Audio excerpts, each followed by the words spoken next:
अमरीकी शरह सूद की बुलंद शरह और येन और युआन की कमजोरी खिते की करेंसियों पर एक ढक्कन बरकरार रखती है, लेकिन 1997 के एशियाई बहरान का यादा कार्ड पर नहीं।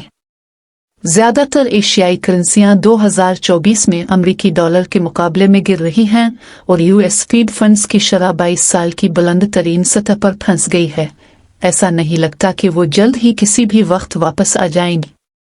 ये 1997 और 1998 के एशियाई मालियाती बहरान के फ्लैशबैक की तरह लगता है, जब करेंसियों ने यकजहती के साथ क्रैश कर दिया, जिससे पूरे खिते में माशी बदहाली फैल गए।